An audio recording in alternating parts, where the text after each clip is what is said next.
Yo. Sneako. Assalamu alaikum, Yusuf. How you doing, man? Walaikum assalam. I'm doing good, man. How are you?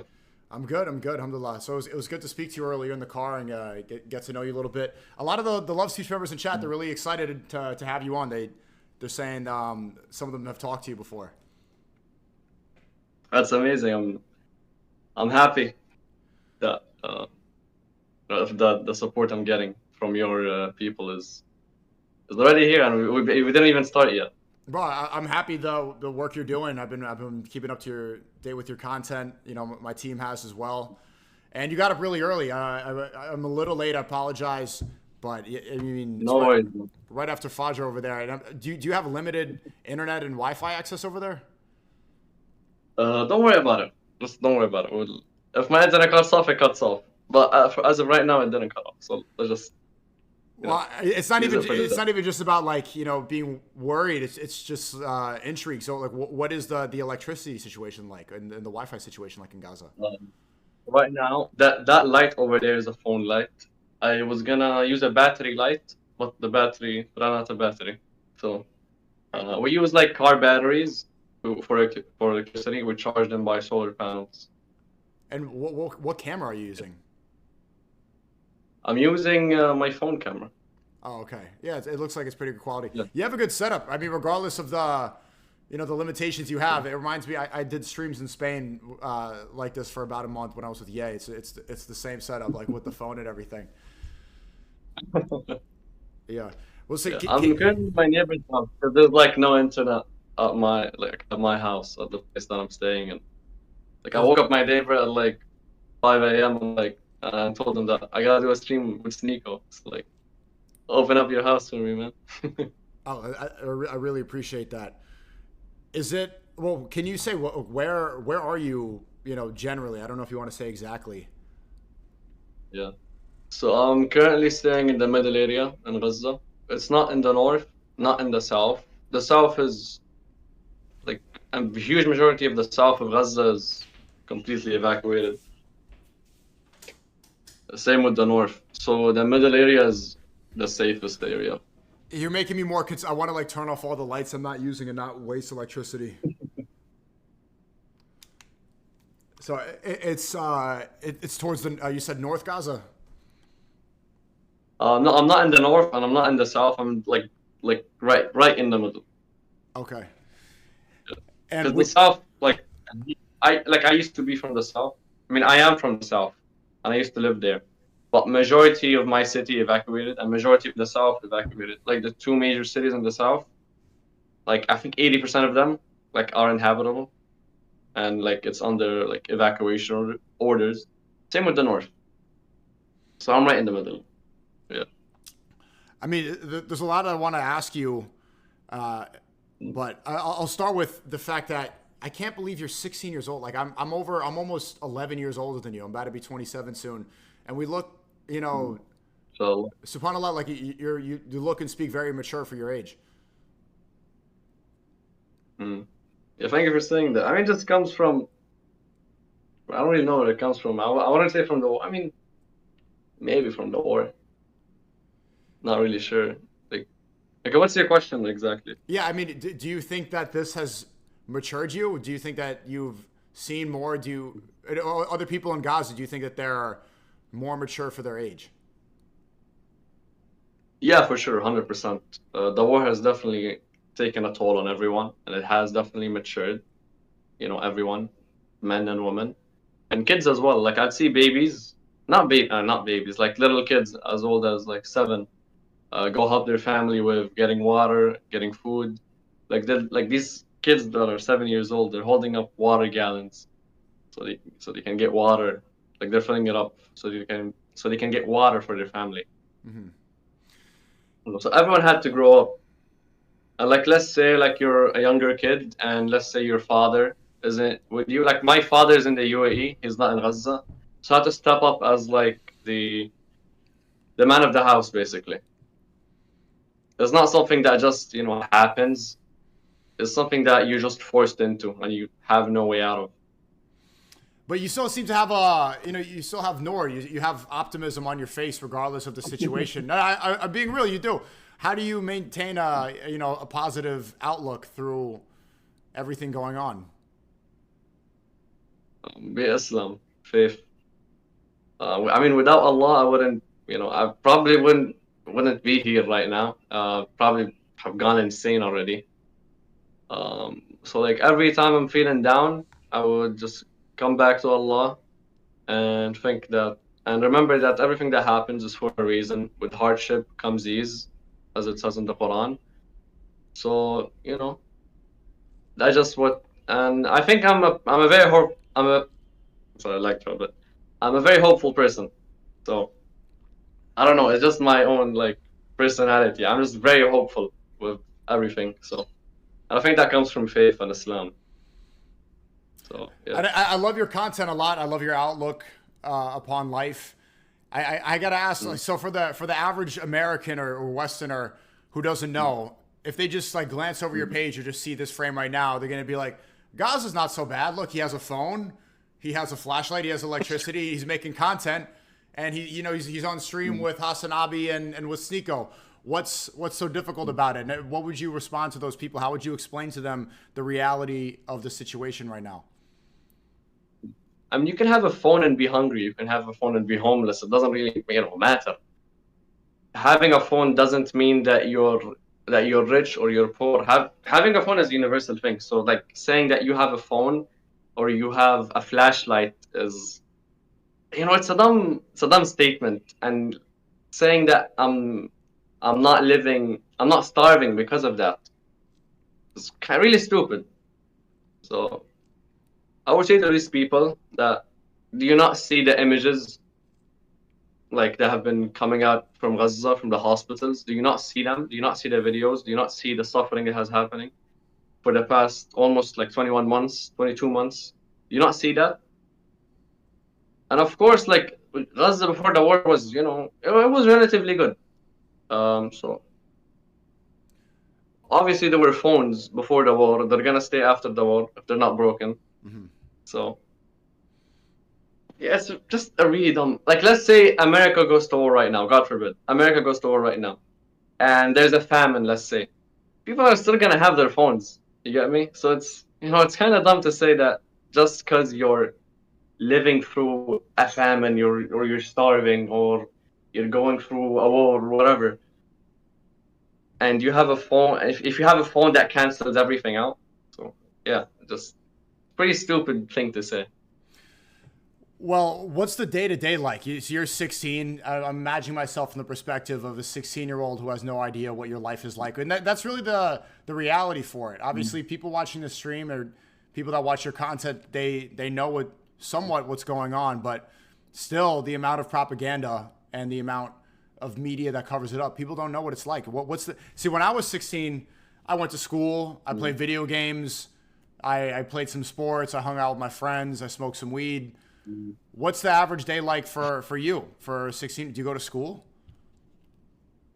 During the war, no, I don't go to school. My school, it's like a refugee camp, basically. There's, people living in my school.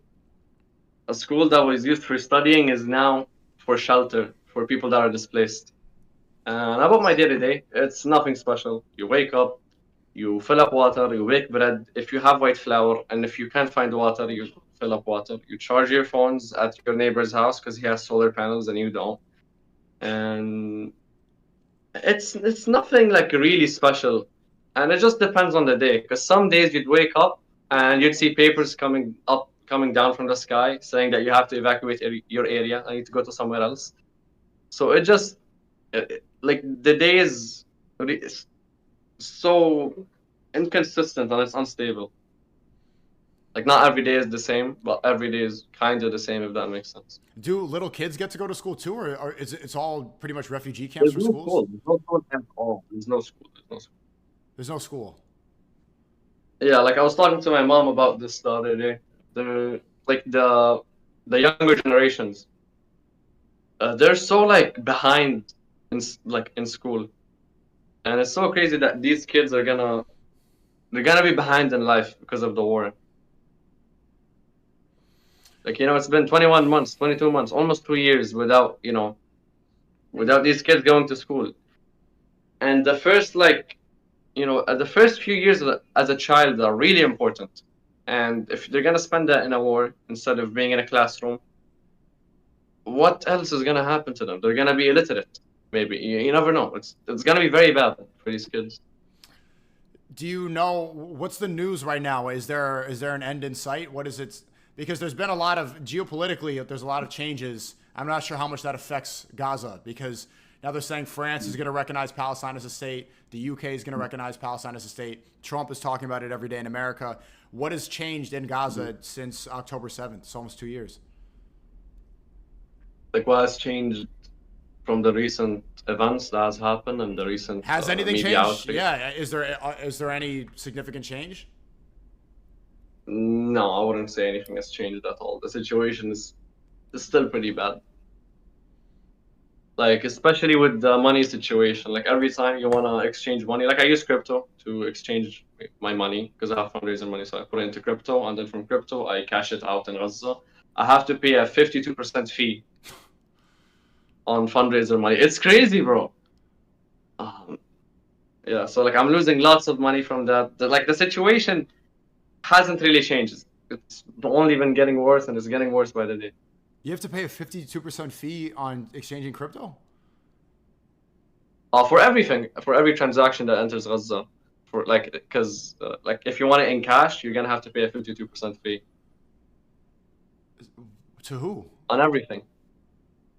So it's not to who, it's because there's no like liquidity. There's no like cash in Gaza, because the borders are closed off. The bank can't work, so there's no like cash flow that's circulating around. So what's the best way to, get money to you? That's the only way. So okay. Yeah. There's got to Like be the best way is. Yeah, there's got to be a better way. I mean, okay, so what's the what have been the highlights of your life since October 7th? Like, there's got to be, what are the happiest moments that you remember? Like the fondest memories. I mean, right now, this is a highlight right now. Being on team with Sneako. I appreciate you coming on, man. Do you think that of course? Do you think that the spirit? What are the? How is everybody keeping their spirits alive? I mean, lots of people have lost their hope. I mean, but if I don't get a ceasefire in the next 2 weeks, I'm probably gonna just lose hope. I mean, I've been saying that since the beginning of the war, and I'm still hopeful. So I don't know. So I think people, they have hope, and they keep their spirits up from faith. Like I just hear everyone say like Alhamdulillah ala kulli hal, which basically translates to Alhamdulillah for everything, for every situation. So like people just resort to faith for hope. Yeah. And what is your perception? You must see the way Americans and Westerners are talking about the war online. What's the biggest misconception? What do you wish that people understood that they don't? I would say that you should hear voices from Gaza rather than the media. The media is always going to have some fabrication in it. So listen from real voices in Gaza, and you'll basically never get anything wrong. Like instead of like the reason I'm not on a media channel, and I'm getting into, and I'd rather get interviewed by streamers like Hasanabi, you, and many more. I mean, I don't know any more streamers, but the reason I'd like to get interviewed on streamers is that it's more authentic here, and there's no media channel like listening, like changing words a bit. So yeah, I would say the biggest misconception is definitely the food situation. People think because there's like the GHF sites that the starvation has ended. They think that because there are some, airplanes coming from the sky that are dropping food, that the starvation has ended. An airplane that's gonna drop like what 20 boxes is not gonna feed an entire population of 2 million people. You can't it's not gonna do that. So yeah, the situation hasn't really, changed, and people think that it has changed because of these, because of these airdrops that have been happening, and God knows what, brothers. It's like it's kind of sad that like the media says that food is entering, but there's no food that's entering. I'm still eating the same thing every day. I mean, yeah, it's crazy. What are you eating every day? I mean, I want to say the same thing, but I would say it's like there's there's a less of a variety in food. Like every day it just gets less. There's less options, less variety. So the only thing that has like stayed um, consistent is tomatoes and cucumbers, like stuff that you can plant. These stay, like you can't really get rid of that unless I don't know, I get rid of the soil somehow. So what I eat every day is basically I'd wake up, eat nothing, and around like 12 p.m., 1 p.m. I would eat. What would I eat? Abud, what did we eat yesterday? Oh yeah, I had 2 sandwiches of hummus, and I bought like, what was it called? The bread. I bought it for like a price that's like 10 times the normal price. Like a bag of bread before the war would be like, not a bag, like, yeah, it's a bag. Okay, a bag of bread would be like, let's say $2 or less, and I bought it for like $10 or more. Yeah. So like when I say stuff as in I had hummus, I had bread, know that the price is not just like the normal price. And I'm blessed that, like I have like fundraisers to, help me and my family and other people as well. Like I'm blessed that I have, money with me. So when I say I can buy stuff, when I say I have stuff like this, it doesn't mean that everyone has it. When I say I'm eating certain, like, look at me as like I'm like the highest. I want to say like, look at me as above average. Let's say.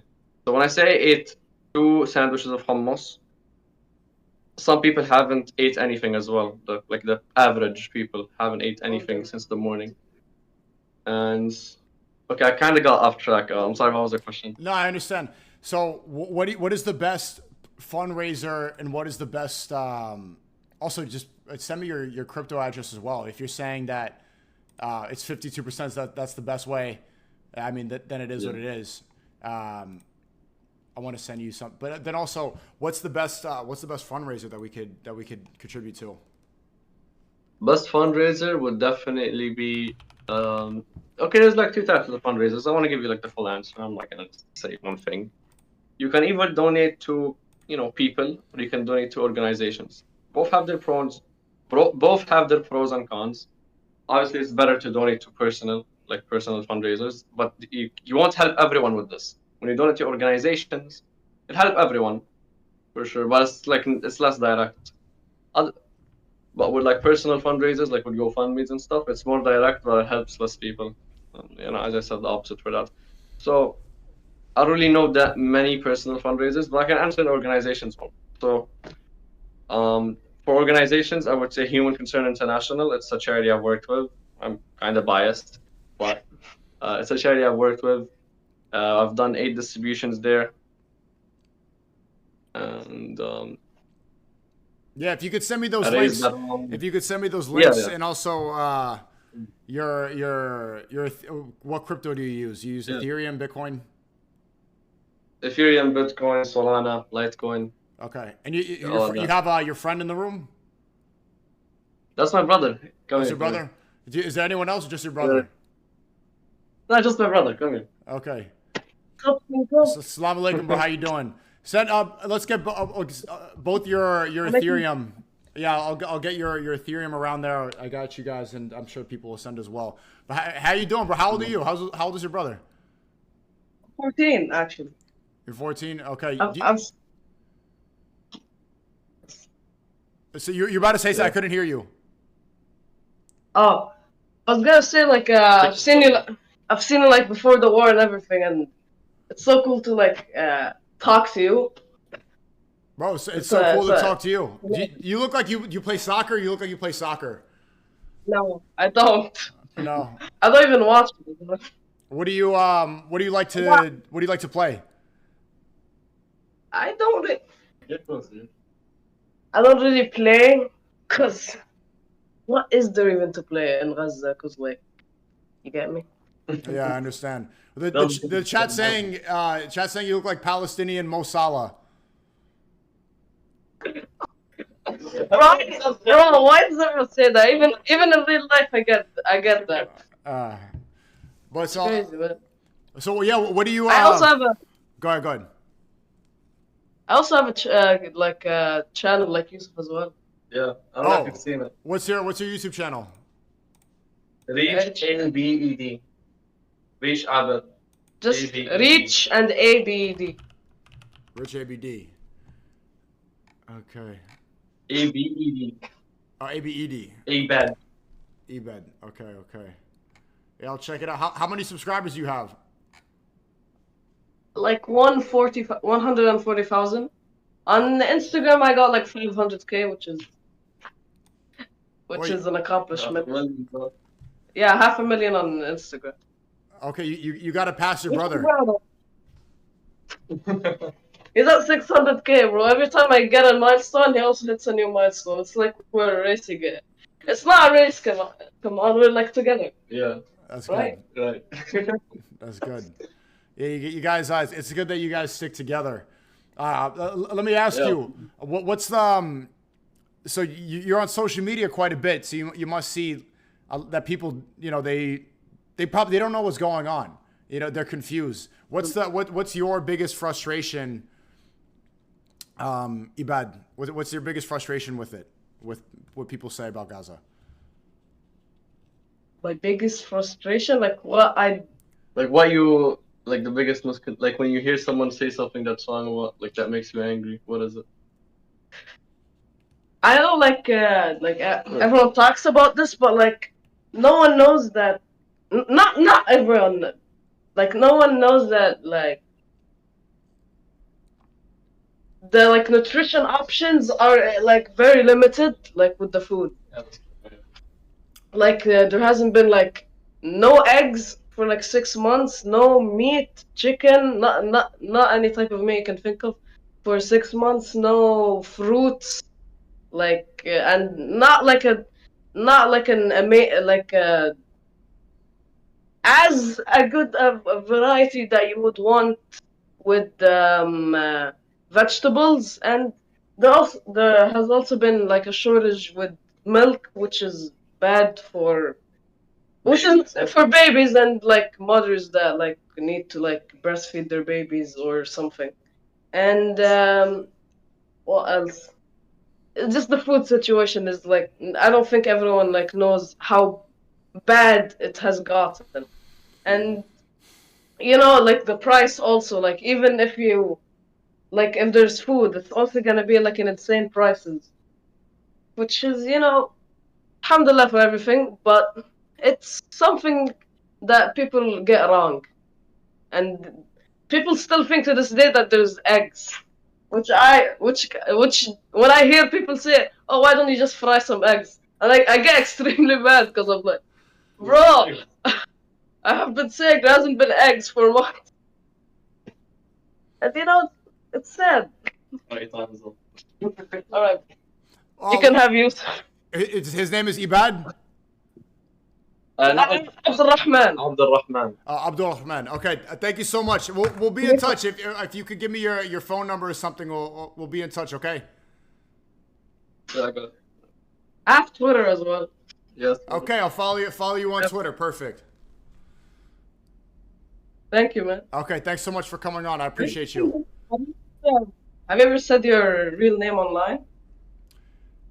Hubert. Nicholas. Okay, this guy. It's What? yeah, Nicola. Yeah, my real name is Nicola. Yeah. Well, it was really nice talking to you. Hey, nice talking to you too. Salam alaikum. You're a good speaker, mashallah. You have a gift with words, so continue to to use that. That's the one. You know, I would keep writing. Every day. I would write something. Mm. I personally think that comes like from content creation and like content creation has forced me to like be able to speak this way. Like I was more like before the war a bit shy and not like more comfortable talking to the camera or talking to someone. Man, before the war, you were 12 before the war. Yeah, that also as well. Yeah. No. But yeah. Yeah, the war has definitely shaped us into. Okay, All right. Okay. His brother said halas, halas. Taking my time. But Allah make it easy for him. And I mean, do you find it difficult to yeah, you know what, I'll ask you this. They're saying right now there's this story going around that they're saying Hamas is stealing the food. Is that what's true? That's the narrative that we keep hearing, is that Hamas is stealing the food.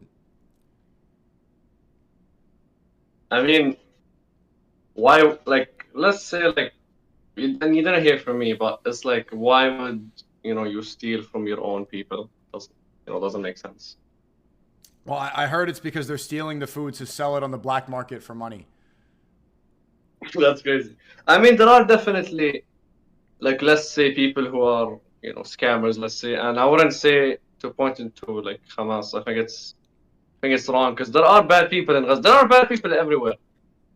And Gaza as well, there are bad people here. So there are people who steal it, but to say it's the government is kind of, I mean, the government wouldn't do that. And if they did, it would be, what was it called? Like, the people would definitely overthrow the government, let's say. So what was it like? Yeah, 1 second. Okay. You good? Wait, because I'm at my neighbor's house.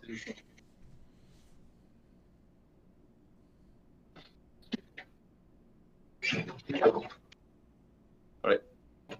You good? My neighbor, Anton. Oh, yeah, because okay. I'm in my neighbor's house. Checking in. Oh, okay. Whenever you need to go, just let me know. I don't want to. Okay, perfect. What was it like on Eid and during Ramadan? I mean, it's sad to say, but on Eid and Ramadan, one of the holiest days, and outside of the war, these days are amazing. Because of the war, it feels like any other day, and I feel like how a day, like let's say your birthday feels so special, and like holy days in general, like let's say Christmas feels so special, right? And because like when you're on war, like your last concern is celebrating, a holiday. Like obviously in Ramadan we fast, but it doesn't feel like any other Ramadan like before the war. And same with Eid. Like Eid just felt like any normal day. Like just the same suffering, and you're in the same situation. Nothing has really changed. It's just a different day. It's just another day. What is it like with the? Are there IDF soldiers walking around? What is the military situation like? I mean, like I wouldn't say they're walking around. Like obviously at the borders there's like control, but like in civilian population, like in civil pops, what's the word? In populated areas, they don't just walk around like that. I mean, they don't need to do that. So, and what are the populated areas even like? Like, what is Gaza right now comparable to? I said this in one of my videos. I mean, Los Angeles, Gaza's like half the size of Los Angeles. But now it's definitely way smaller because of the recent evacuations. Like my city, Khan Younis, one of the biggest cities, I think. Like 80% of it is just under evacuation. Like it's like you can't live there. If you do live there, if you do happen to go there, you're gonna be in danger. Let's say. Same with the north of Gaza. Like there's a small, like Gaza's not. Like there's like 2 million people that were living in Gaza, and now they're crammed up in a place so small. because of all of the evacuations. So they're all like crammed up, like let's say on the beach or on the safe zones. So the situation is definitely bad. Like let's say the market or like let's say the beach, so heavily like there's such like a dense what's the word?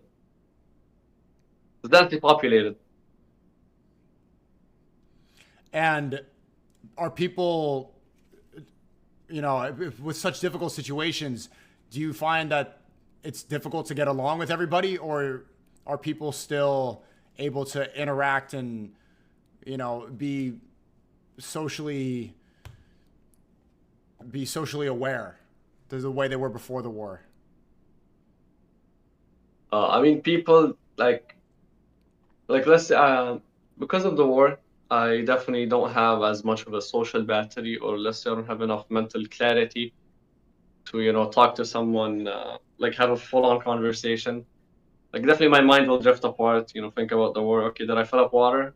Is my house safe? Did we get an evacuation order? How's my cousin in the middle of Gaza? Is he doing good? So like your mind just drifts apart too much, I would say. And the war takes so much of your mental capacity, like so much of your mental energy just goes away. Because there's so many things to worry about. Yeah, I mean, I want to ask you so much more, but it's like I'm also thinking, like, okay, I don't want you to keep having to think about this, but in reality, you have to think about this every second. So I'm not. Don't worry, bro. Don't worry. Don't worry about it. Don't worry. I'm not giving you. It's not like I'm reconjuring anything that you don't have to constantly Don't think worry about. about it, bro. Don't worry about it. Yeah, I know. It's like, well, okay. So what are the biggest daily worries? I definitely worry about every day. Like, let's say I go outside. What if, like, God forbid, something happens to me? Like, let's say a bomb drops on where I'm at. And let's say my house, like the place that I'm in, is under evacuation order. I mean, if this place that I'm staying in right now is like gets evacuated, like if we get an evacuation order today, I literally have nowhere else to go. There's nowhere else that I have to go. And Gaza is like it's so small, and when you cram 2 million people into a place that's even smaller, because of the evacuation, so like there's less areas to live in. It's gonna be very hard to find a place to live. It's gonna be very hard to find a place to stay. So my biggest worry would definitely be my safety, my family's safety, and yeah, that's basically all it is. And one more thing, the evacuation. Like I don't want to evacuate the area that I'm staying in right now. I wouldn't like that. You realize, like, during this conversation, it's incredible, subhanallah, the mental strength. I'm sure you've heard this, and I'm not trying to glaze or anything, but wallahi, the mental strength that you have and your brother have, just speaking to you in this, is absolutely formidable and is inspiration for the rest of the world. And we're getting inspired just listening to you, because what it really puts into perspective is how small our problems are compared to what a fraction of what you have to go through every single day. And it really puts things into perspective, what we have and what what you have.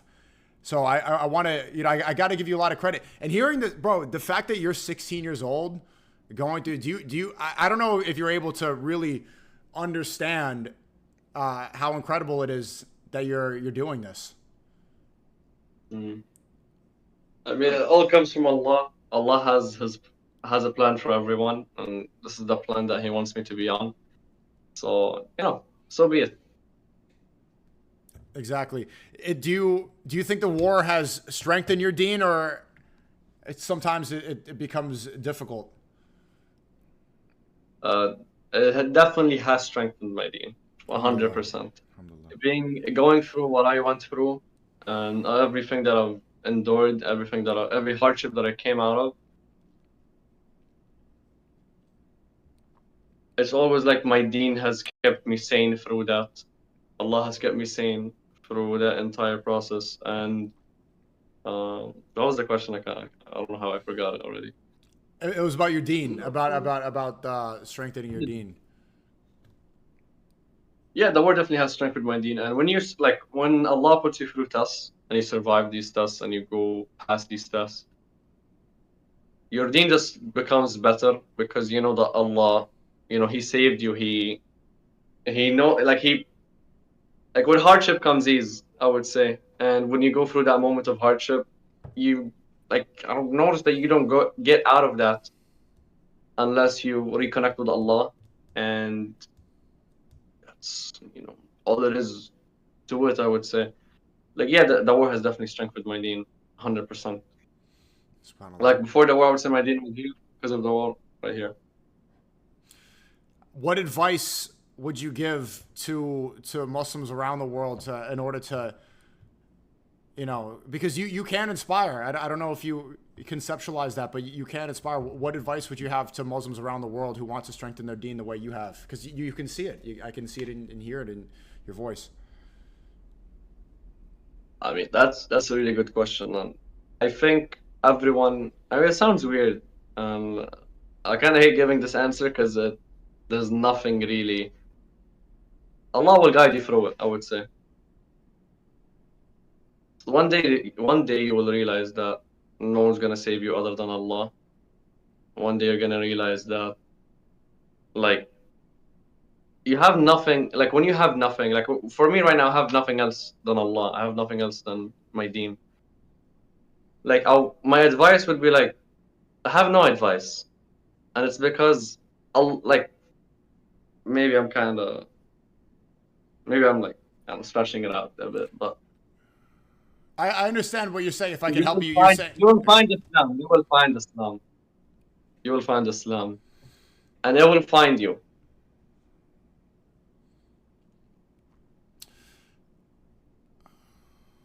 And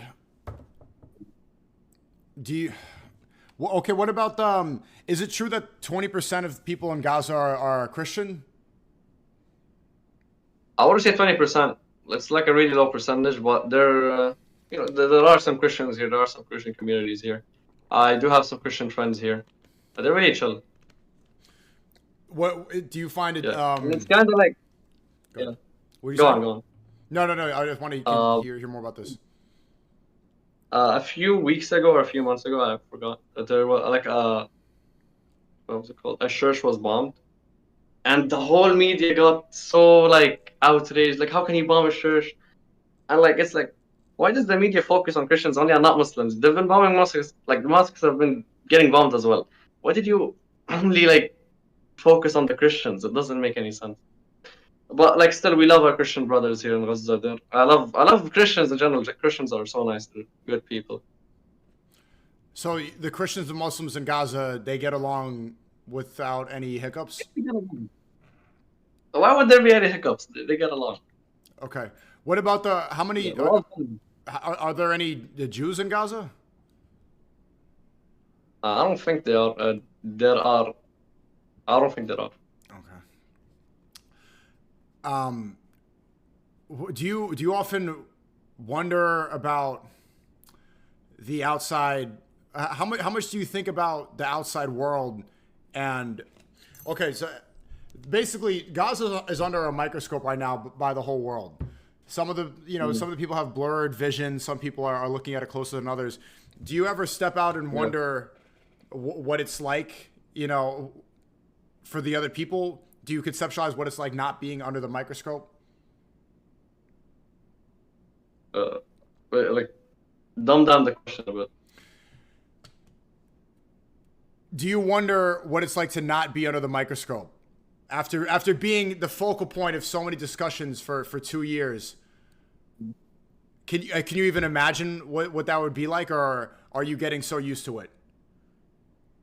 Like not being under the microscope of the entire world. Yeah.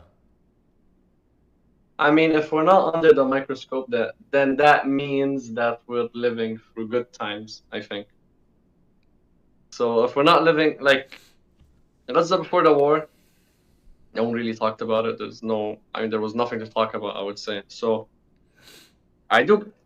Okay, amazing question, by the way. Now that I'm thinking about it, yeah, I do. Wow. I hope one day that Gaza won't be under a microscope where everyone just sees war, everyone just sees suffering, everyone sees starvation, people dying. Like before the war, there was suffering, but it's not like this. And you just made me grateful for something. So a really good question. I hope one day Gaza won't be under, like, let's say, a microscope of that, and it would be a microscope under that of like Dubai, or Gaza's, amazing. Gaza's okay, yeah, inshallah. Inshallah. You said you were grateful for something. Well, what came to your mind? What makes you grateful? It's like a blessing. I want to say like grateful, but I would be I mean, yeah, grateful for sure, but a blessing that I didn't know I lost, I would say. I understand. Which is like not being under the microscope of the entire world. Like, obviously, if you're suffering, you'd like to be under the microscope, and obviously you will be under the microscope. But when you're not, no one's, gonna do that. Like, no one's gonna put all their attention on a place that's not under war. What about clothes? Is it difficult to get clothes right now? Yes, very, very, very difficult. The shirt that I'm wearing right now is my gym shirt from like 2023. So it's like been 2 years since I've had this. Yeah. Wow, it's crazy. It's been 2 years. Yeah, getting clothes right now is so, like, all the clothes that I have right now are from, what was it called? From before the war. Like, I'm wearing shorts right now. These shorts are pants that were cut up. Because I didn't have shorts. So I have pants, cut them up, and yeah, I have shorts. I don't think I can show my knee on stream. Or, Yeah, I what was understand. it called? Yeah, you get what I mean. Yeah, I get. And so yeah, that you have clothes from before the war. That's how long it's been. Do you hold any anger towards Americans? Because us specifically, I would say our country is one of the biggest contributors to the war continuing on for so long. I mean, American citizens don't got anything to do with it. Yeah. Yeah. Don't want to say more. Don't want to say any less. But Yeah, yeah. I understand. Yeah. But that's what I was asking about citizens. But do you think that there's been, from your perspective, because you're in Gaza, have you noticed a narrative shift from 2 years ago compared to today? Because I remember 2 years ago when October 7th first happened, immediately the day that the war started, I started saying, of course, free Palestine. They've been under occupation for this war. It did not start today. And that was very controversial back then. Today, it's definitely relaxed a lot more, and you're seeing a lot more celebrity voices, and the narrative has shifted. Do you notice a narrative shift? Yeah, 100%. I remember on October 7th, I saw your post, Free Palestine, with the big Palestine flag on Twitter. I remember seeing that, and I remember I was so happy seeing that. Yeah, the narrative has definitely, like, I think people are more open to talk about it. And I love when people say that they're sick of hearing of Palestine, because I think you're supposed to. I think you're supposed to be sick of hearing it. If you're sick of hearing it, it means that, like, our voices are being heard, if that makes sense. They're being heard to an extent that people are getting annoyed by it. And I think we should annoy the entire world, because the world has failed us. What we're going through right now could have been prevented. What about work and employment? Are there any jobs available? No, before the war, Gaza had a 40% unemployment rate. And in the war, that's definitely like 99% now.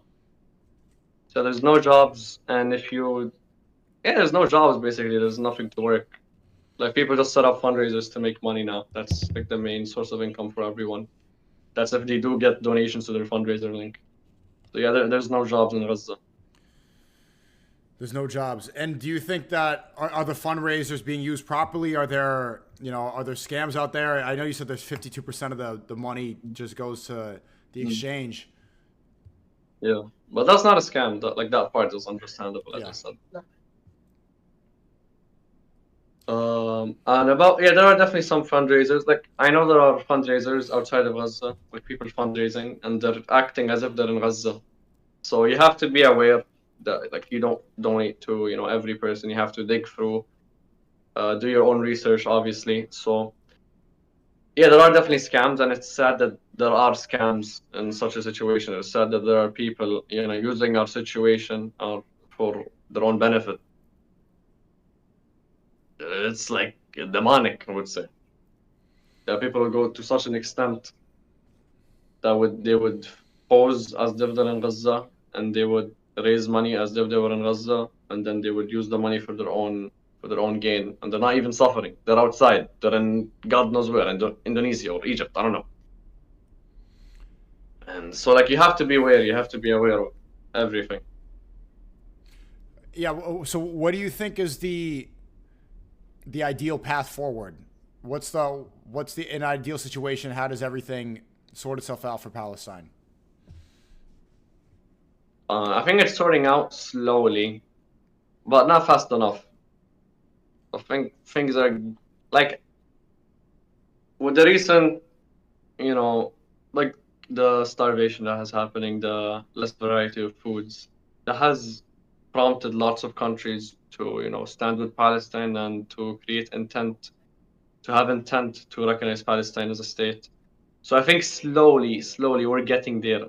Palestine is, slowly gonna get better. It's gonna get recognized. It's gonna get, I think the situation is getting better outside, but inside of us, I don't really see any change. But I'm happy that I'm seeing change outside from everyone. Like I think yesterday, 300,000 people were in Australia just protesting for Palestine. So that's like I'm happy that I'm seeing the outside change, but the inside hasn't changed at all. So what you're saying is like that actually matters. The protesting, I saw that in Australia too, them across the bridge. Yeah. So that does have an impact. A lot of people sometimes they'll ridicule it and say it's a waste of time, but from your perspective, you like to see people stand up for Palestine. Yeah, for sure, 100%. It's definitely not a waste of time. And do you think people like I saw your interview with Hassan Piker, and he basically he said some he said he doesn't like me, blah blah blah. Do you think that it's more valuable that people like Hassan Piker and I find our commonalities and speak up, because that's one of the uniting issues for people that are deemed conservative and people who are deemed liberal. A lot of people that I traditionally disagree with, I'm finding to be on the same side of. Should we just forget about all the petty differences and make our voices louder? Yeah, 100%. Like there's a cause that's bigger than everything right now, and just because you're from a different party, if you're a liberal and you're a conservative, you're not gonna get together for a bigger cause. I think that's pretty stupid. So yeah, you definitely should sort it out and get together. Like yeah, the voices should unite.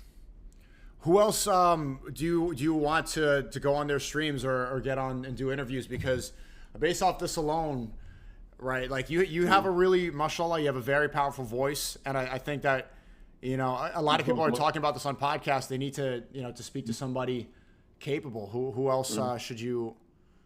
Who do you think you should talk to? That's a good question. Who do you think I should talk to? I think you should speak to Theo Vaughn. I think he should have you on. He's been speaking a lot about this, and it would be great to have your perspective on his show. I'm sure he could ask you some funny things, and it'd be a good conversation. So I'm going to put the message out there, Theo Vaughn. Are you aware of Theo Vaughn? Theo Vaughn, come on. You gotta do a podcast together, man. Joe Rogan, I think Joe Rogan would be an interesting one. But I don't think he would do it online. I'm not. I don't think Joe Rogan. I don't think it's too big for me, man. I don't know if he's too big, but he's no. It's nothing about. I think you're too big for him. Your voice is like this story is the most important thing that could be heard right now. So, but I think Theo Vaughn's more likely to do it. Hey Theo Vaughn, I'm a 16-year-old in Gaza. I think would be amazing to do a podcast or an interview with you. I think it would be amazing, and I would love that. Why do you say Gaza? I mean, it's like as if like someone's gonna clip this and he's gonna see it, right? Yeah, but you should have said Gaza. It's okay, bro. The clip farm's already out there, bro. It's too late. It's too late. I was gonna say something I had on my mind, but I forgot what it was. I had it yesterday. I wanted to say on the stream. Like I forgot. Are you sure you forgot? I think I don't remember. Yeah, I swear I did, but wait, let me try to remember. Yeah, I remember. I was gonna say it because it's gonna be so good for a clip, but I forgot.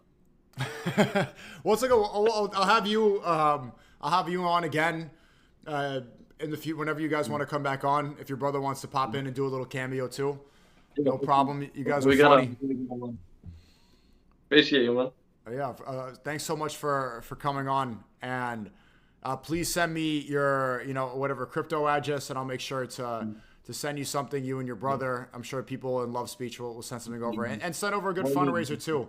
And for all the clips that this go around, I'm going to make sure the Clippers get that fundraiser link out there, because inshallah this is successful and people see it.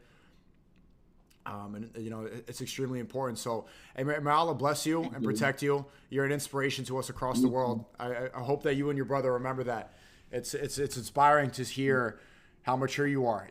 But I gotta admit, you guys are young kids, 16 and 14, and I'm listening to this and I'm like, I gotta man up. I gotta lock in. I gotta lock in. If your dean is like that at 14, 16, I got a lot of work to do. You're a huge inspiration. May Allah make it easy for you and keep giving you strength. Thank you so much for coming on. And if I don't see you in this life, then inshallah I see you in Jannah. I will see you in this life and the other one, inshallah. Inshallah.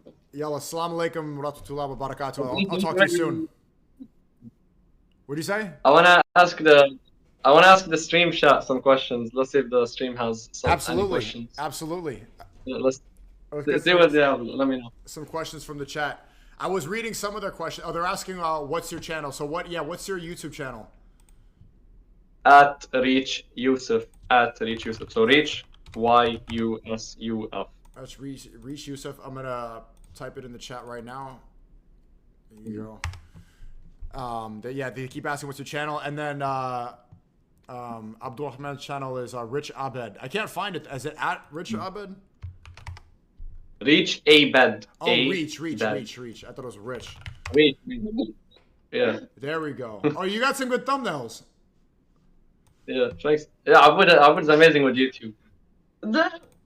They're like not as great as they could be, but they work. No, it looks good. Yeah, you got good clickbait. 100 I hours. wouldn't say it's clickbait. Well, good. Yeah, well, no, it's not. You're not lying, but it is. Yeah, you got a good thumbnail guy. Myself. It's him. I make it myself. So what would you say? On my phone. Oh, you do it yourself? Yeah, on my phone.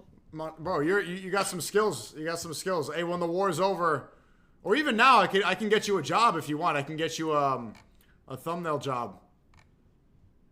Hey, that sounds great, man. But I'll definitely like to do it on like a computer rather than my phone, because it takes some time. With such a small screen, you have to keep zooming in, and I'm not like amazing, but like it works, Yeah. So you guys, you don't have a computer? There's no electricity to turn on my computer, and I forgot my computer back in my house, and I evacuated my house. But there's no electricity to turn it on anyway. Yeah. So. And even if there is electricity, say like there is, there's like solar panels. Solar panels, you have to charge your battery, and you want to maybe conserve that battery for something better, maybe a fan, because like it's so hot in the summer, or like for light, and maybe even charge devices. But like this is not my battery. This is neighbors. We don't even have a battery or even a solar panel to charge our stuff with. We just charge a neighbor and just call it a day there. Neighbor. Yeah, we don't even have internet in the place where like we evacuated to. Yeah, that's crazy, man. So like we have to go outside just to get some Wi-Fi. Yeah. Okay, so a computer's not going to do. When did you have to evacuate your house? Like 2 months ago, 3 months ago. When? So we evacuated in June. Yeah, that's 2 months. Oh yeah, we evacuated in June. We came here in July. Yeah. We came. But we evacuated to another place, and then when we went to that place, we got another evacuation order. Yeah. I went to that place. We evacuated here, and Yeah. here we are. Okay, wait. This is for the Clippers. Sneako asked me why I moved to Gaza, and then they would clip it up and stuff. Okay, perfect. So Yusuf, why did you move to Gaza? So wait, I would get up, please. So, ask me again. Let me get the clip. Let me get the clip, man. So Yusuf, why did you move to Gaza? So in 2021, COVID and stuff, my dad got really sick. Alhamdulillah, he's better now. Okay, I'm gonna rephrase that for the clip. So in 2021, COVID happened. My dad, he got really sick, so he couldn't work his job, and later on, he fell into a coma, so he couldn't work for months and months. And when he got up, alhamdulillah, his the financial situation wasn't as stable. COVID, business isn't gonna do well. Everyone in COVID wasn't doing well financially. So when that happened, we moved to Gaza to lower our expenses. My dad's still in the UAE, so I moved to Gaza to lower expenses. We were gonna stay here temporarily for 2 years until the situation gets better. And when it got better, the war happened. And when the war happened, we tried to leave Gaza, and we have not been successful in that yet. So you are from the UAE. You're not from Gaza. I'm Palestinian. I have Palestinian citizenship. I'm Palestinian. I'm not I was born there. It's not like the US. You're born there, you get the citizenship. No, I'm Palestinian. Mm-hmm. I'm Palestinian. How old are you when you moved? 11? I think I was 12. Yeah, 12. Now I'm 16. It's been 4 years, man. 2 years in the war, 2 years before the war. And where did you mostly grow up? I grew up in the UAE. So you're one of the rare people in Gaza, is that true, that has had a perspective of life outside?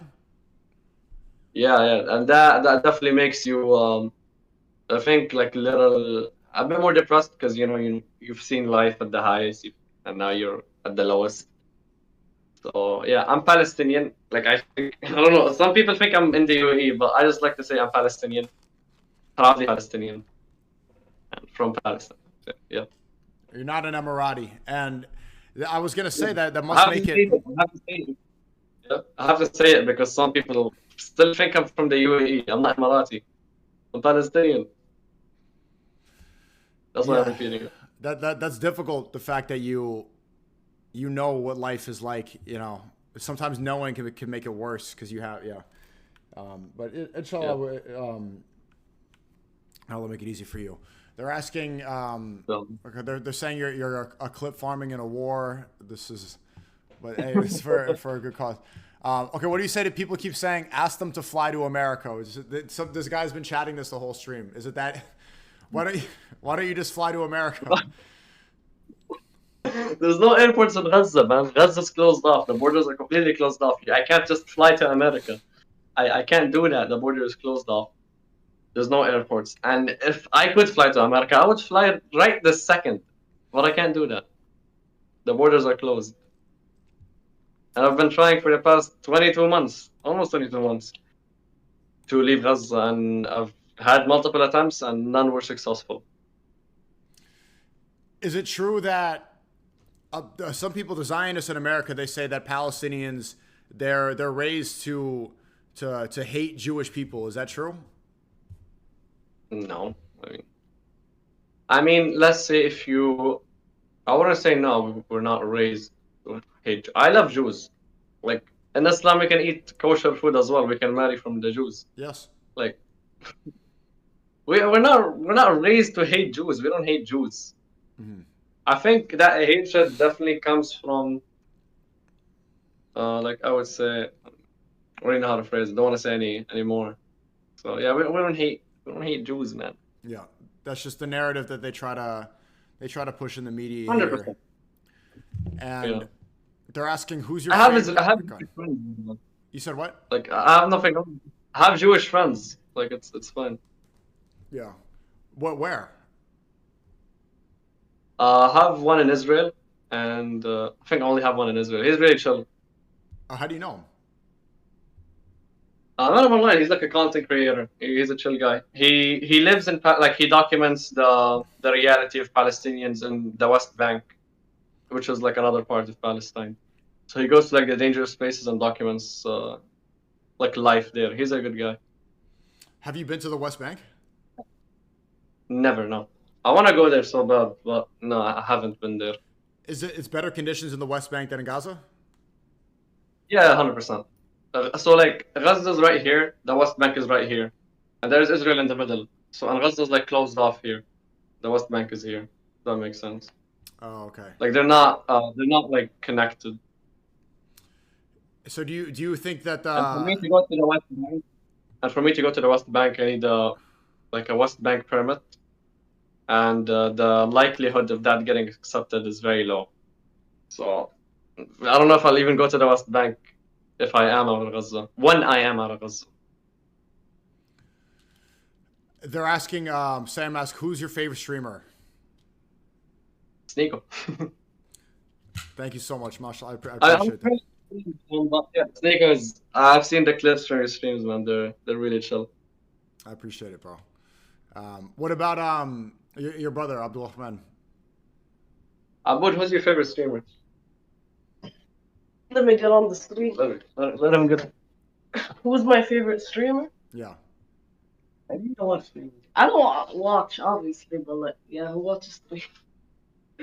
Obviously, I love watching Sneako. He's the man. You haven't watched Stop Lying. Okay, I've seen the clips. You guys are clip That farmers, counts. bro. The fact you guys are clip farming in a war in your neighbor's house. Like, it's just the situation is too like weirdly funny. What about what about it? They're asking what you think about a two-state solution.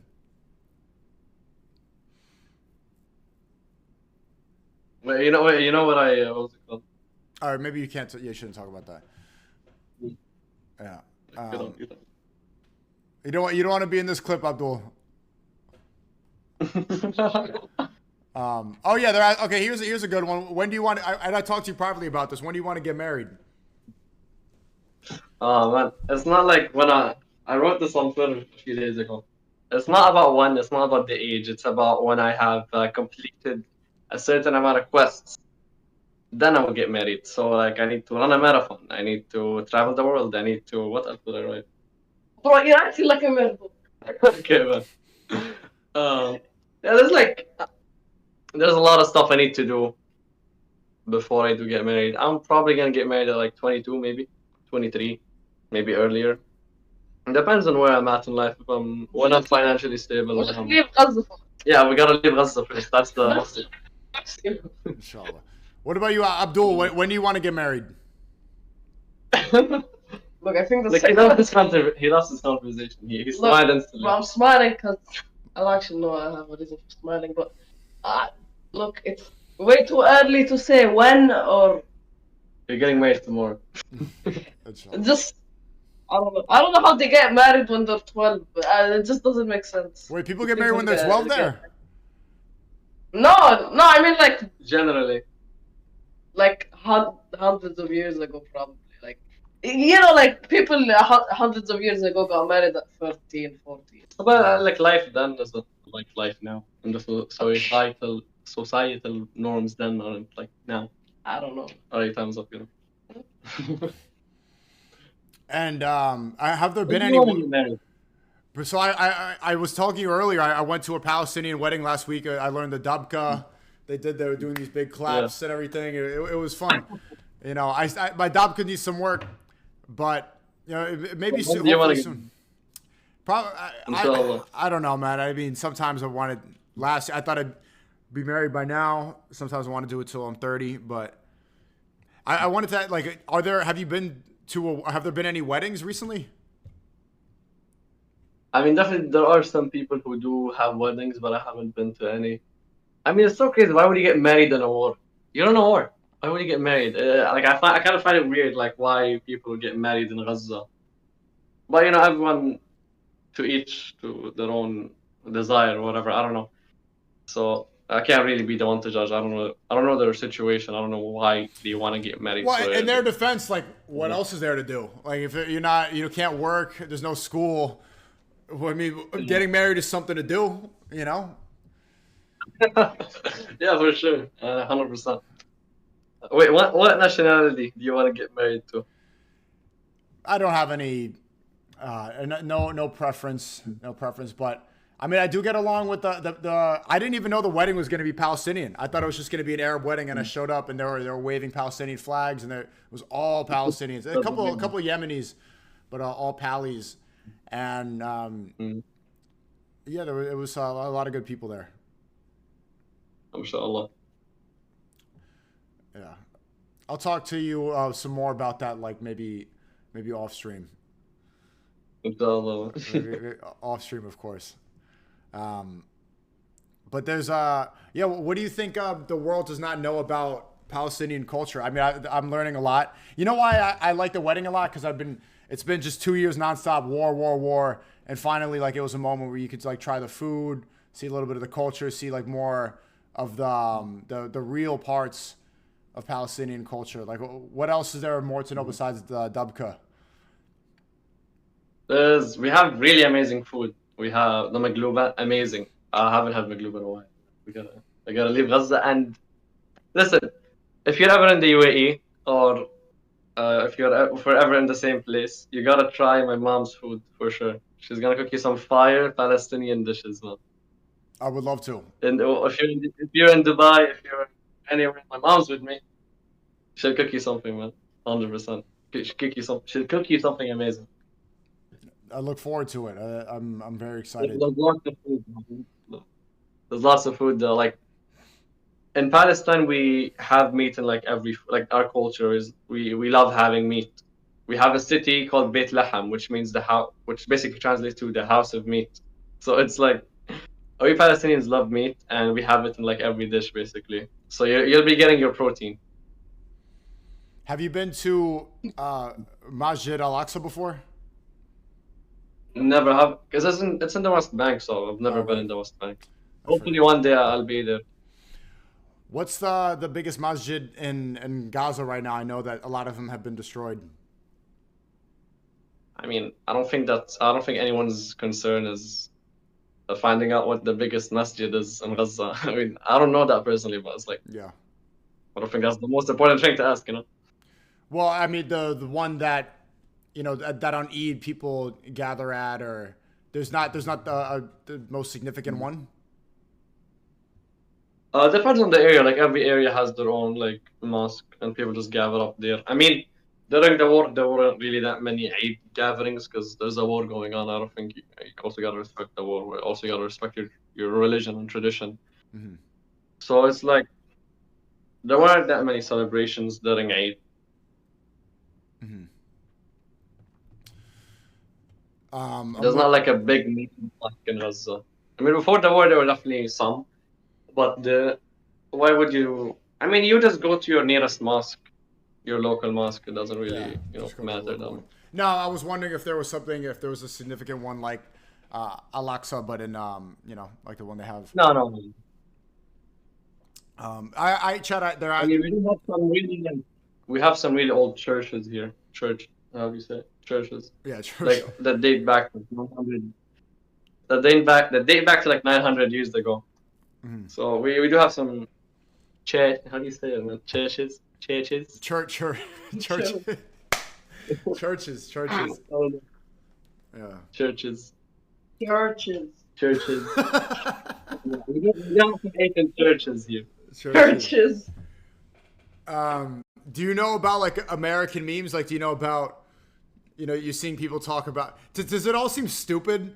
I wonder what you guys think about like when people talk about Dubai chocolate and Labubu and Love Island. Do you get brain rot? Like what is it like seeing the stupid shit that we talk about? Like Love Island. I Love Island. I don't know why. I mean, it's like I don't know. Love Island. I think it's. I might be getting into more conspiracy stuff, but I think Love Island is not a great show. I think. You think? I think. You think? Okay, of course. I've seen some clips on TikTok. I don't think it's a good show for many ages to watch. I mean, the same way you view brain rot is the same way I view it. I do find it kind of funny sometimes. I do kind of find it kind of stupid, but yeah. It's got to be different. Like my view of it has got to be a lot more minor compared to you. It's like you're trying to get food, though you want an egg, like you're just looking for eggs, and then you look online and people are like talking about Love Island. Like that must, if that, I would be like, and I know that, I got to work on that, but I would just be losing my, I would be losing my mind if I saw that. I mean, like, I don't know. I kind of view it kind of funny. I would say it's kind of funny at times. Well, I mean, like, I would be kind of pissed that this is getting recognition other than other stuff, but still, like, I do kind of find it. But when you think about it, Did you speak or something? okay. But when you think about it, our only escape to reality is our phones, devices, and That's true. and just like this entertain. Stop. We're doing magic. Trying to elaborate on like this device that we are using. Okay, bro, you just stop annoying me. Okay. I'm like saying that our only escape to reality is just our phones because there are like our only way to like disconnect from like the situation we are living through, and it helps, like seeing this brain rot. It doesn't change our situation. If it makes us laugh, that like kind of like makes you forget about, oh, did I like charge my devices? Did I get food? We wanted a Yeah, I want a labubu. Which one? I don't know, bro, the cool one. I'll get a labubu with a kafia, or is a labubu demonic? Wait, Get a lafufu. what's a labubu? I think it's a guy. What is a labubu? I don't even know what that is, to be honest. Well, I keep It's hearing. like a ball, and some sheikhs Just scare it all. say it's demonic because it looks like some demons. Labubu. Because it has horns and stuff. I don't know. I mean, I don't mind. I'll have a demonic doll. I don't think it's Isn't it like $100 as well? I think it's like $800. I don't know, bro. It's expensive. well, why do labubas even exist? How did they even come into place? China, bro. I have China? no idea. What are the sheiks like in Gaza? I don't know. I don't see a single. I mean, they're in their mosque grinding the deen. I don't really see them much. Okay. I mean, I don't go to the mosque because what if I do go to the mosque and the mosque gets bombed, let's say. Yeah. Uh, So you don't go to like, Jumu'ah. I mean, it doesn't make sense to go to Jumu'ah. It's probably too dangerous. Yeah, for sure. No, I don't because of the war. And for everyone that says it's haram, bro, you should go to Jumu'ah anyway. Brother, put yourself in my situation. Bro, if wouldn't you get haram police for not wanting to get bombed, I think maybe just ignore them. Yeah, it's crazy. Yeah. I can't believe thumbs up. I want to get a couple more questions from the chat. Let's see. They're asking about Labubu. Well, how close is what do you say? Is that the only thing they know? No. They also know Love Island. But how close is Bethlehem to Gaza? It's in the West Bank, and I told you the West Bank is closed. Yeah, it's like in the the West West Bank is used for LGBT, so it's not in Gaza. They're asking if October 7th was a false flag. It's probably better they don't talk answer that. And with Bethlehem, it's where Jesus, or Isa alayhi salam, was born. Yeah. Yeah. Bethlehem. Bethlehem. Bethlehem. Bethlehem, as the English say. Well, Yeah. how do you call it? We say Bethlehem. How do you say? Bethlehem. Bethlehem. Bethlehem. Bethlehem. Bethlehem. Bethlehem. Yes. House of Moon. Bethlehem. Yes. Bethlehem. Yes. Okay, yeah. You got it. Was Palestinian already? I need a lot more to learn. I learned another one earlier. I learned how to say Ade. Ade. عادي. Adi? Oh, like an Adi. Arabic word. Adi, Yes, Adi. yes. Okay, that's good. Okay, Let's okay. go get. You're race traitor. Why are you learning Arabic? Oh my God, bro. Race trading what? I'm everything.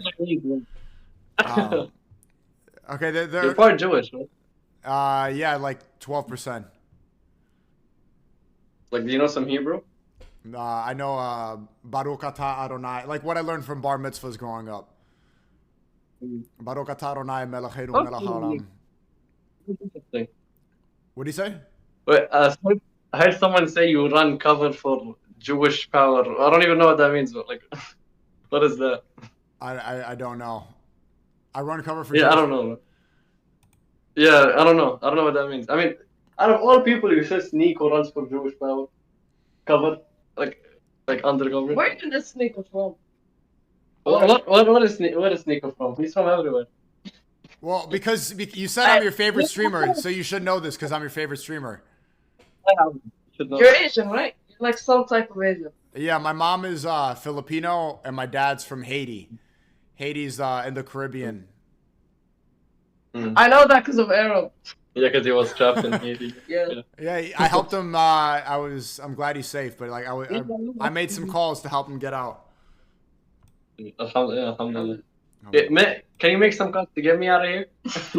Hey, that's the next move. See, me and Arab, we're gonna pull up to the West Bank, and then we're gonna smuggle through Tel Aviv, and then we're gonna kidnap you guys and take you on a boat. We're gonna get you out of there.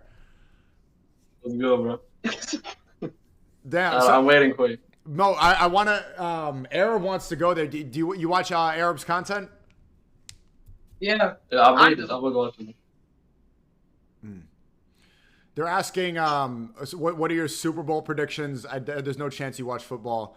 If I soccer, then I don't watch football.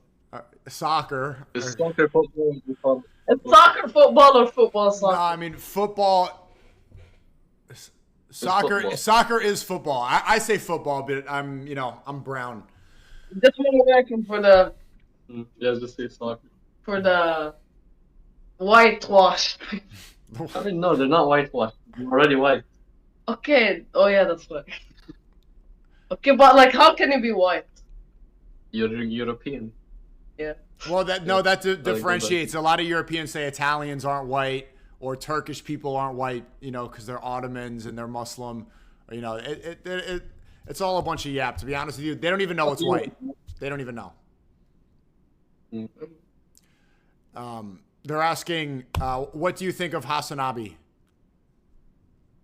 I mean, I haven't watched him much, but I've definitely heard of him, and I was like, okay, that's a familiar name. I definitely have seen this name before, so why not hop on his stream? And yeah, I mean, he's pretty loud for Palestine, so I was like, why not? Why not get on his stream? No. I've heard his name a couple of times. I used to be like, because I was like, before the war. I mean, not before the war. When I was in the UAE, I was like a gaming addict, as every kid. Mm-hmm. So I saw his name in some like gaming videos, let's say, like Valorant or whatever, Among Us or whatever games that were there back in the day. Back in the day, I feel so old. Oh, here's a good question though. What's your opinion on boycotting?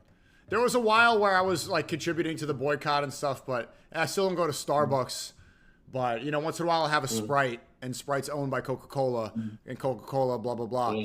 What do you think about boycotting? There's like, I'm pretty sure everyone knows the first way they say like the money goes to the people.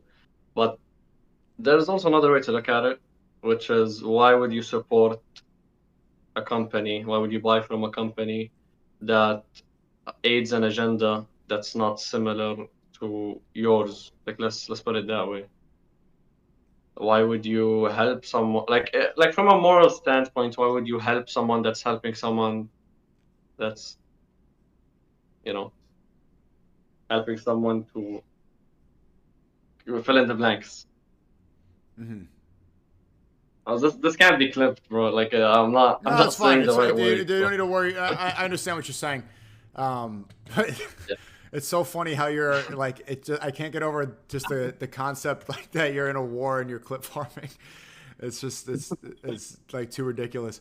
Oh, do you know about Zoran Mamdani, he's potentially the new mayor of New York City? Yeah, I've heard of him. What do you think about I've Zoran seen his Mamdani? You know, he's some things he makes sense on, a lot of things he makes no sense on. I mean, something that doesn't like I'm not in New York. I don't think I don't think that's any of my business to talk about it because I don't really know what's his agenda or how he's gonna help New Yorkers or with any mayor in general. It's not something that I can speak on. But I think I'd like to meet him one day. Actually, and you can check my Twitter. I remember I think a month ago, or not a month ago. I think a few weeks ago. I think 2 weeks ago, 3 weeks ago. I saw a dream where I did a vlog with Zohran Mamdani and you in New York. I'm not saying this just to to glaze or whatever. Go check my Twitter. I've said it. I'll check right now. Let's see. Reach Yusuf. What's your Twitter? With a Z. With a Z? Reach Yusuf, like the same name but with a Z instead of an S. Someone took Okay, I see. my name. Do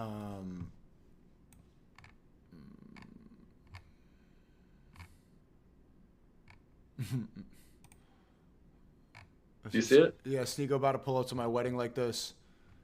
Scroll down more. I'm looking. Oh, okay. Had a visualization of my vlog in New York after I left Gaza. Zohran Mamdani and Sneako were there. This vlog is going to be so sick. That's going to be a fire vlog, bro, as soon as the war's over. Inshallah. That'd be sick. So are you oh, go ahead. Are your neighbor? Go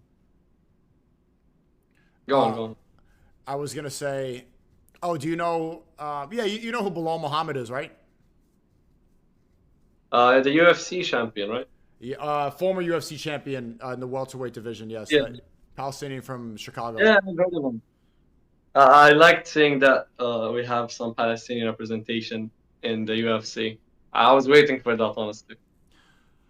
And are you in the love speech community? I'm in your Discord server, but I'm not too in the Discord. Inside the community thing. Okay, shout out to the Discord. I joined it yeah, shout out to the Discord. Oh, so do you know my bad for asking this question, but do you know about Blueberry or Ringberry or Maya or okay, I'm sorry for even saying that. No, yeah, my bad, chat. It's chat. Please, no one clipped. What do you think? Okay, let me ask you the two of this. What do you think about DJ Khaled? Oh man, we're starving. Okay. He's starving. We're starving of food. We don't have food. He's starving of courage to speak for his own people. Yeah. Look at his. If we throw him into Gaza, everyone will eat him. You saw the thing he did with Ashton Hall? Yeah, I saw him. People were saying Ashton kept the knees high just to keep up with him. I saw him recently, and I told him to say "Free Palestine," and he just went like that. And then Ashton Hall? No, DJ Khaled. No. Wow.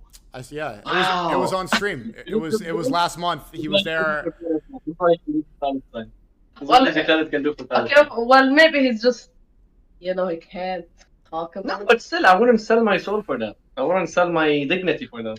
Okay, It's your own people. music labels.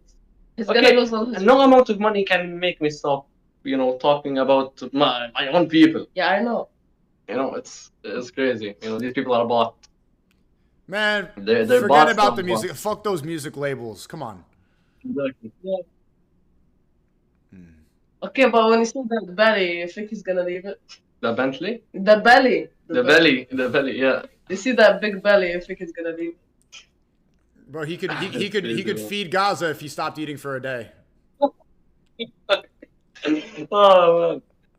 Just from into Gaza, it'll fix the starvation. Okay, who are your favorite UFC fighters? I don't watch UFC as much as I Send him to free. sent him 2-3 years Gaza. I saw you with Khabib. We were with Khabib yesterday. Yeah, I just saw him yesterday. Good guy. Oh, and you know who else I met? I was telling you this off stream. I met Motaz too. Have you met him? Yeah. Well, I heard that he goes over to Palestine. No, he was in Gaza, but he left like during the war. Okay. Yeah, he was a journalist here, like one of the most popular journalists, right? Riyadh. Yeah, one of the most famous I think he journalists. is. And he left Gaza like during the war, like after like 6 months of the war starting. Yeah, like 200 days, 100 days. Yeah, like 180 days he left. And now he's now that he's outside, he's using his voice to advocate for for us, Yeah. to advocate for Palestine. How was he So he's a good guy. How was he able to get out? I think he I have no idea. He never said. He never just said it. left. He just left. He just left. I mean, I think he left Qatar. He left Qatar. Qatar. Yeah. Okay, go there. Your Yeah, time is up. that's- Your time is up. Go there. Your time is up. Go there. Qatar. Qatar. Qatar. Okay, but like, gotta make more American to the people that Okay, don't okay. understand. Go there. You see that? Chair? Go there. I'm dead. Look at him. He's so... He's having fun. I mean, so the proper pronunciation. Yeah, we say Qatar. You guys say Qatar. Qatar. Yeah. Qatar. Qatar. Qatar. Qatar. Yeah. Okay. So yeah, I think he left. I think he used to work for Al Jazeera, the media company. What's it called? Not the media company. Oh, the phone turn off. Okay. I was recording my face from another phone. I think the storage is out. Yes, storage is out. It's like I'll just use because I want to upload like Fit the phone. the VOD. Yeah, it's hot. Okay. Is it fine if I upload like the VOD on my channel? No, I need to take all the profits from that. I need all the money. Oh man. I need all the. Love it. I need all the money. Yeah, of course, bro. Yes, take it. Bro, imagine if I said no. Yes, of course. I love you. Bro, of course, man. Of course, love you too. Yeah, what were the first days? I don't even want to talk about the war anymore, to be honest, bro. Wait, ask me this for the clip so I can clip fine. this. What were the first days of the war like after October 7th? I remember October 7th, the day. I remember it so vividly. I woke up at like 4 a.m. I prayed Fajr, and then I had a history exam on Sunday. It was Saturday on October 7th. So I was studying up until 6 a.m. And then my friend told me, he texted me on Discord, are you safe? How's the situation like over there? And I was like, what's up? There's nothing.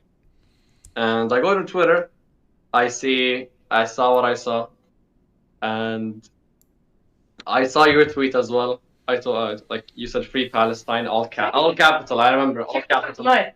That night. No, it wasn't that night. It was 6 a.m.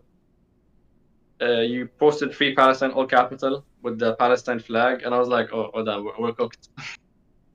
So and then the war happened. I remember the first few days were kind of tough, because it's the first few days of the war. Like you're still figuring out how to survive, how to get a hold of certain things. Things were getting really expensive at the beginning. I do remember that. Things were getting tougher. Things were getting worse. And the history exam that I was studying for, I never took the exam because of the war. So I mean, I had like, what did I study even? I forgot. It's been 2 years anyway. And yeah, I think I studied like something related to European history. So yeah, the first few days were tough. The first few days were tough. I remember like before I even like set up my fundraiser link, And I remember like at the beginning of the war, money was really hard to get. So I had to sell like some of my belongings. I had to sell a mattress. I had to sell, like I had to sell many stuff that I owned just so I can buy food because it was really hard getting aid as well. Like not everyone got aid. And when there was aid, I remember I like went to this aid distribution site, and I had to wait on a line for like 3 hours. And I remember I was like, damn, what happened to me? Why am I suffering through this? Or why is this happening to me? And I know it's been tough. It's been tough for sure, seeing everything that has happened. But alhamdulillah, I'm a way better person, way stronger than now. I remember I think the first night, it was Fajr. It was around Fajr time, the first prayer, the morning prayer. I heard a bomb go off, and as soon as the went off, the sheikh of the mosque started announcing the prayer, the call to prayer, and I was like, how strong is this guy to just go to the mosque, announce the prayer, was there are bombs outside? Isn't this guy scared of being bombed? And I was like, I wish that one day I would have the same strength as this guy. And with all the hardship that I've went through, like through the entire war, I would say I think I have developed that strength. I think I've built it, alhamdulillah. So the war has been tough, but I do get like, I know you guys get inspired by us, but we also get inspired. We also get inspired by other people. So yeah, it's How do we inspire you? like We don't do shit, bro. I mean, I mean like no, the opposite. Like you guys get inspired by us, but you don't know that we also get inspired by other people that are in Gaza. oh, okay. I understand. So, okay, yeah, I'll ask you this question because people in the chat are saying, ask what he thinks about Hassan saying you aren't good for Palestinians. Did he say that? Oh, he said I'm not I a good. think Yeah, he he's said I'm pretty not a much- good voice for Palestinians. I don't think it's kind of pointless to get you involved into petty internet drama. So I think the better question is making more general because a lot of people in the U.S. I live in New York, and there's a lot of like liberals that go to Palestine protests. You know, transgenders. You know, freaky people. You know, girl boy Freaky. things. You know, you understand. Your brother understands what I'm saying. Do you? And then on the other side, they're like, okay, if these people were in Palestine, they would be thrown off the buildings. What's the truth? They're like, if those, freaky type people were in Palestine, how would they be accepted? And what is your view? What's the Palestinian view of those people, the piercings and? Yeah, I think if like let's say in Gaza we saw like they're gonna just think of you as like a weird foreigner. Like that's the maximum that they'll think about. I don't think they'll do anything, to you. They'll just see you as like a weird foreigner. Max, they won't do anything. Okay. And what do Palestinians think about, and not just those people, but their ideology? So the main difference, the reason, there's a split because me and Hassan, we both say free Palestine, but he, supports, I think the major, not to be facetious about it, but he supports transgenders and I don't. I think that's like our major dividing issue. Do you, what's the perception of that in Palestine? What do you guys think about that? Like transgenders? Yeah. Or like the divide? I mean, like me personally, and I know I have some transgender viewers, and I respect everyone. I'm not gonna, disrespect them. But me personally, I would not want my kids to live in an environment where that is accepted. And obviously, like everyone can do whatever they want. I just, I want my kids to be raised in a certain way. I want to see, like, if I saw you walking and if you told me hi, I would say hello. Like, I would say hi back. I wouldn't, like I'm gonna treat you as a human, but I'm not gonna treat you any less than human. But it's like I don't want my kids seeing that. Yeah. The same way Muslims, like obviously my kid is gonna figure out what that is and he's gonna learn it, but I'm not like at the developmental stages where it's like something that's stuck with their childhood. The same way that Muslims, like Muslim parents, don't like it if their children are gonna convert to another religion. Right. I mean every religion is like this, and they do this out of love. not out of hate and not out of disrespect. Like, oh, my charger is low. My battery is okay. My phone is about to die. Okay, wait.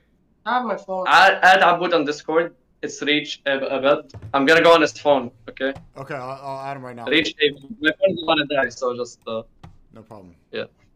Do you have internet? No, give me. Okay. 1 second. Get a fast kill. I just friended you. I got it.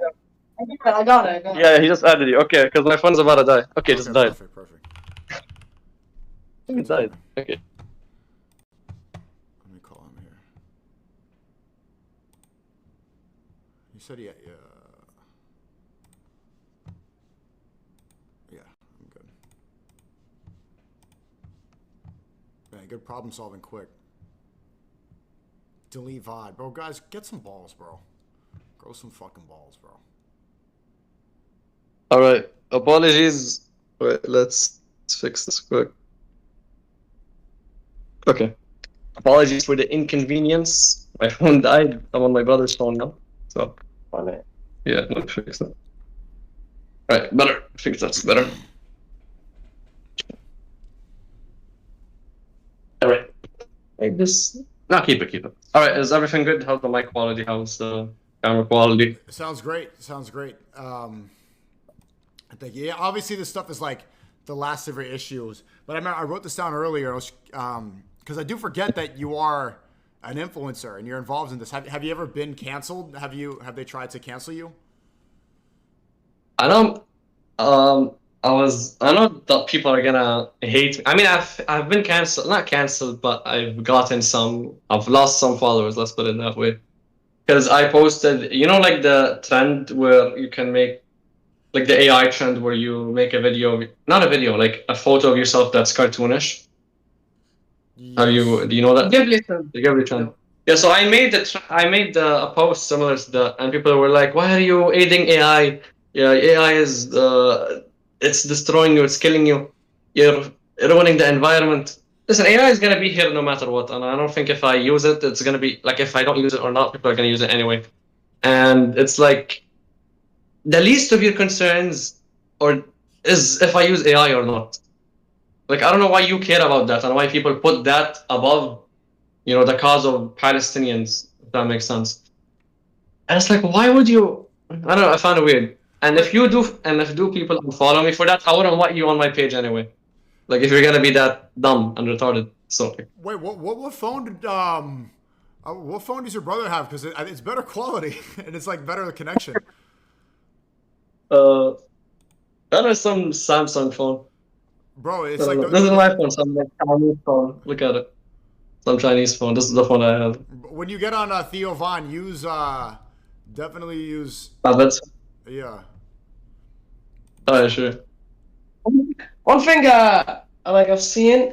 What do you think of the argument that AI is wasting so much water? What do you think of that? Bro, it's just like this is the stupid crap we hear all the time. Like AI is gonna be inevitable. There's no point in, people who are boycotting AI because of the water. They're not changing anything. It's gonna be here regardless. There's nothing you're gonna do about it. Use that. One thing I saw is that making like a movie, like making a film, something, it's gonna take more water and more resources than like making a 1-minute video on AI. Like it takes way more water to make a movie than just to like maybe make a movie on AI. Like when AI gets to that point, maybe. See, he's thinking. That's true. You get me? Yeah. Well. Yeah. How? Where? Organic. I noticed you haven't. So where do you? How do you get water? You get it in a bucket every day. Where is your water? So like there are some water trucks. Water station, water trucks that we fill up from. In Gaza, alhamdulillah, we have wells here. Like Gaza is very rich in wells, so we don't run out of water. But is it harder to get at times? Yes. Like one time, like I think yesterday, I had to walk. Not yesterday. Was it yesterday? No, before. Okay. Like let's say yesterday, I had to walk like 10 minutes to get water and back, so I had to hold like the gallons and go back as well that are filled up and go back home. So it's definitely harder at times. Sometimes you have to go longer. Sometimes a specific water station doesn't have water, so you go to another one that's farther away. So there is water, but is it harder to get? Is it harder to obtain? 100%.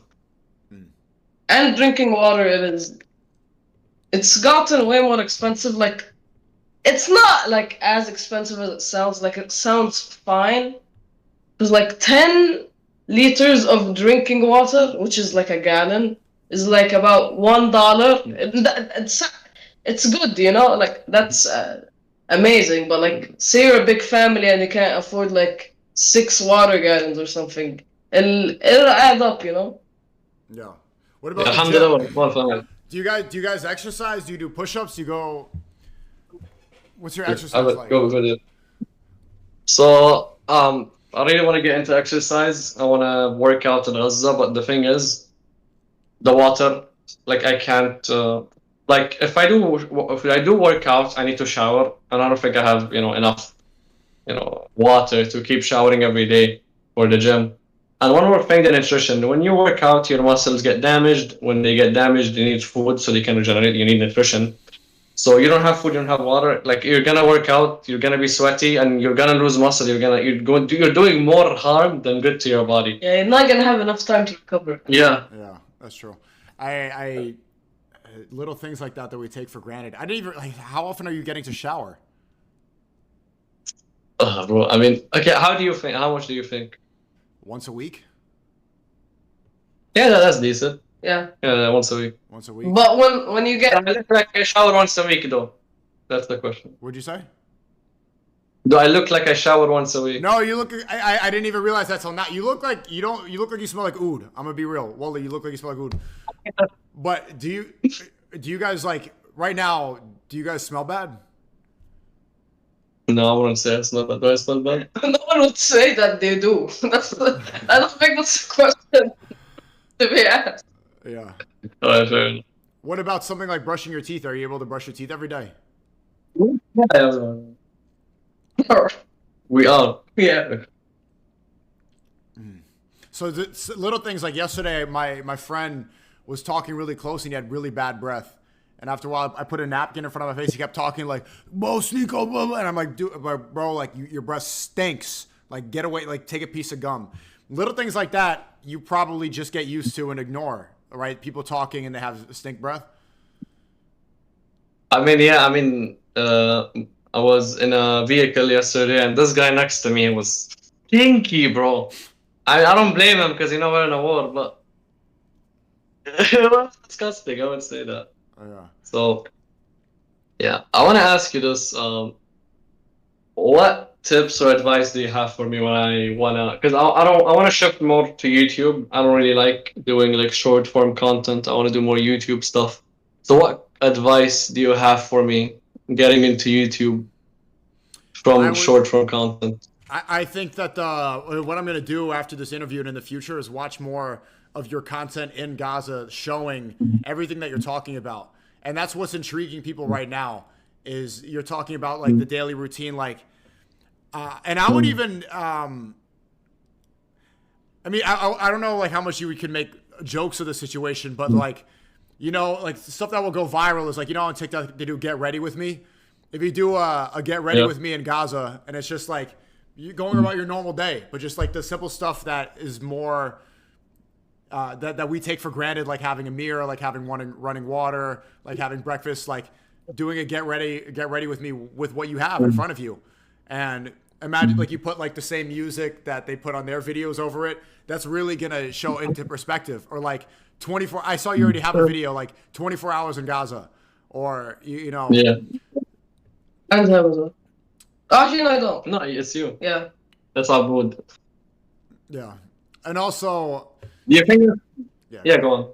No, I was gonna say girl content, but then I just realized how stupid that is to say that to you. And no girl, yeah, but I would just show what Gaza is like. Get more footage. You have a phone. I would show people because and that's also what we need to see. One thing I wanna say, like the 100-hour series, like It's like the second latest video I have. He's seen it, yeah. But I don't think you watched it. It's not like seen it. Like I'm just saying, the second. I haven't like aired like the second, third, fourth, fifth. Like I haven't aired a single episode in like 2 months, and my excuse is that we've been evacuating so much, so like I haven't been able to upload. So I don't know if I should still upload it or just put it maybe on a second channel or something like that. Because it's been I did upload it. No one cares. okay. In But 6 months, you will have. okay, it's like 2 months ago. It doesn't show my reality currently. Listen, in 6 months, you'll either have 6 months of videos or 6 months of excuses. So get back to work, okay? Well, okay, but that's a good. You can put it on your second. If you're not sure about it, then I'd put it on the second channel. You know. Also, Second channel. yeah, put it on the second. I channel. don't have. You don't have a second. Yeah. Then make one. I don't have. Make one. Also, I'm not even monetized. I was gonna say, It's fine, okay. if you have a bunch of footage of Gaza, because it's probably really difficult for you to edit videos, I can edit, you know, and then if you want, we can collaborate on, you know, you could send, it'd be a little bit difficult to send the footage over with the bad Wi-Fi, but you could do it. You could send it on Google Drive, and I could help get it out there if you want.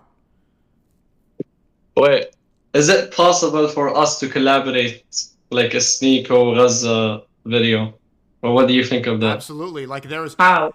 oh, you know what I wanted, if you're down to do this, I have this series where you said that you saw my Twitter videos. I do this series called Letter from Bosnia, Letter from New York, Letter from Mecca, a Letter from Mecca.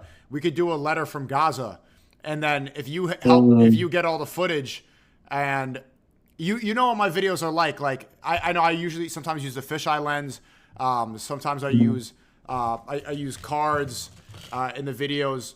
But if you were to get footage like cinematic shots of Gaza, and obviously you could both be in the videos as well, you know, and then I could use the footage to make a video. And also, but I want it to be your voices because it's a letter from Gaza. We could work on something. I'm coming up with an idea from you.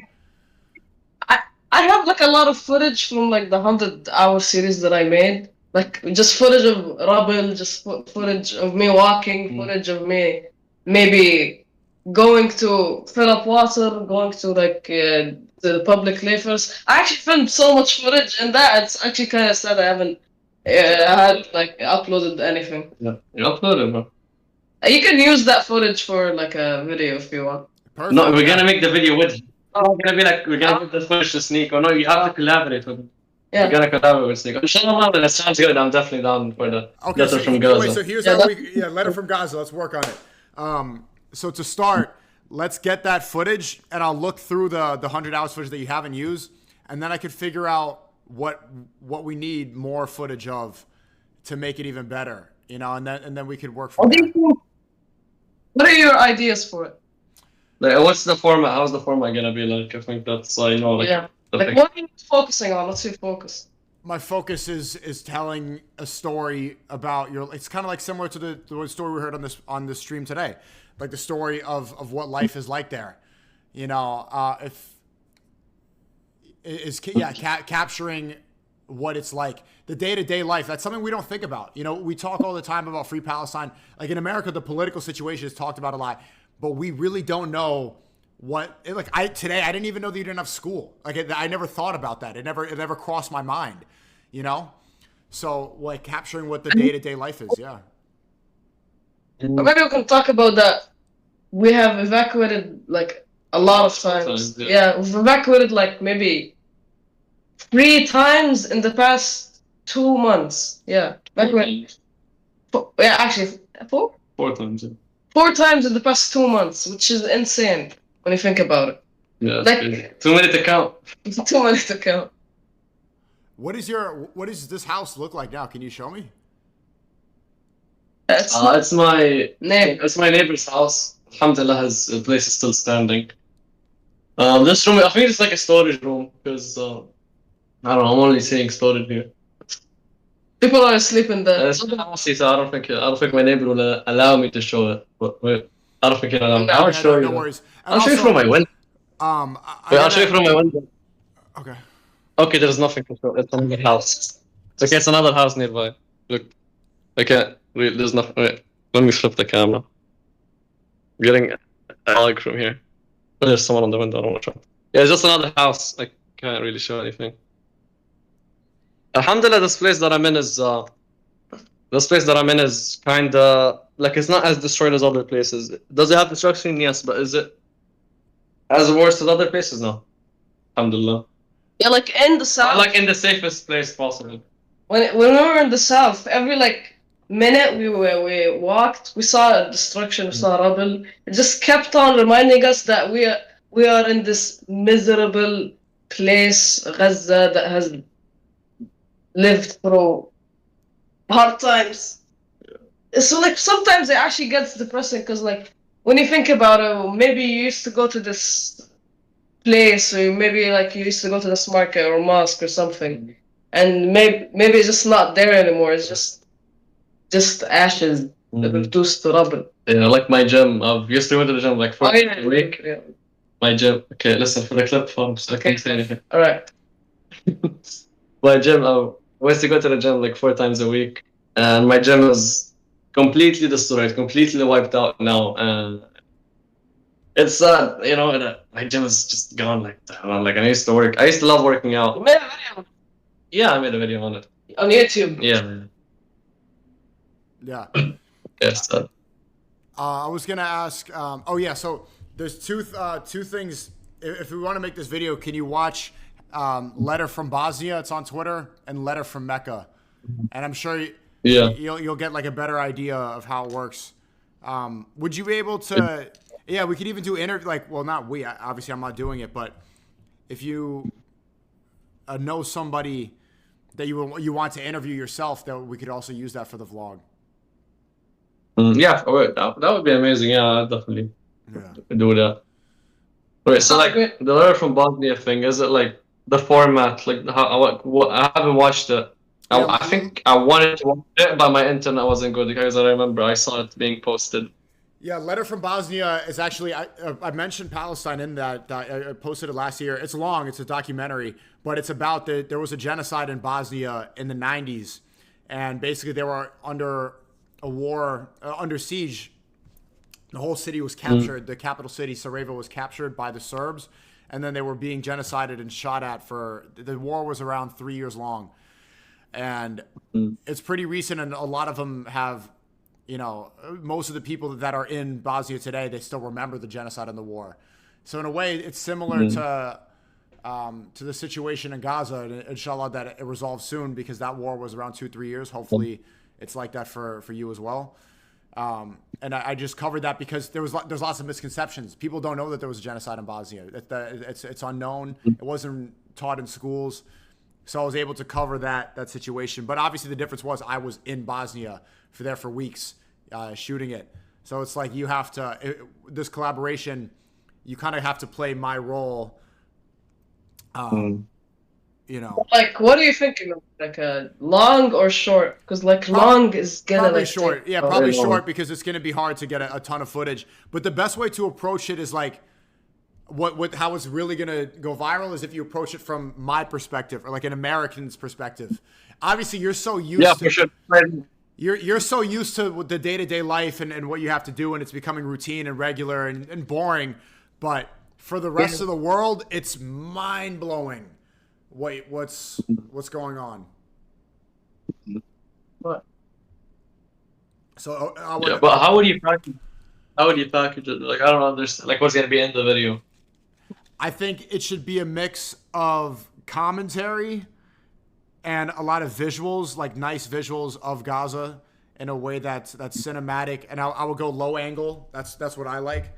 Low angle. If you have like a little phone tripod, then you can capture footage of the streets like this. People going around day-to-day life. I like a lot of sunsets and sunrises. And then maybe like a few interviews. Like if you know someone interesting, like, and even then they could be an interview in Arabic if somebody doesn't speak English well. And then also there could be commentary from you guys, and I can help you write it about your time. So I think it should be like a letter to the world. right? If it's letter from Gaza, it's like, dear world, this is what it's like. Like, would it be like a mix of a day in a life with commentary and interviews? Yes. That sounds good. That sounds amazing. Yeah, that sounds good. But one thing I want to talk about is like the interview. Yeah, we'll figure out later. If you know somebody like a really interesting character, like in Letter from Bazi, I found really interesting characters. You know, like say you met a resistance fighter and he wants to tell his story. Like I interviewed a general war vet in Bosnia, and he had to hide from the Serbians for 3 days under a bunker. So for 3 days, he didn't have water and food while he waited for the army to go past. And he was retelling that story and being the general and having to lead people, you know, living in the tunnels beneath where they only had like milk that was powdered milk to eat, telling these stories. A character like that. But even if you don't have that, both of your stories are by far interesting enough. So I think what would help is recording the commentary on the phone, and then but before to make it good, I would spend a day or two writing down what you would write, like a dear world, if you would write a message to the world about what they don't know and what it's like and what every single day, a day to day is like for you. That sounds good. Yeah. I know that might be a lot, but you guys do have. No way. It sounds good. It sounds good. I think you should like make maybe a group on Twitter, and we can just figure that out. Yeah, I'll make a group chat with you guys right now on Twitter, and we'll start brainstorming some ideas. I know I might be yapping a lot, but this is like how the process is. It's a good idea. I'm completely down to do this. It'll be an honor to do this alongside you. I'm looking forward to it.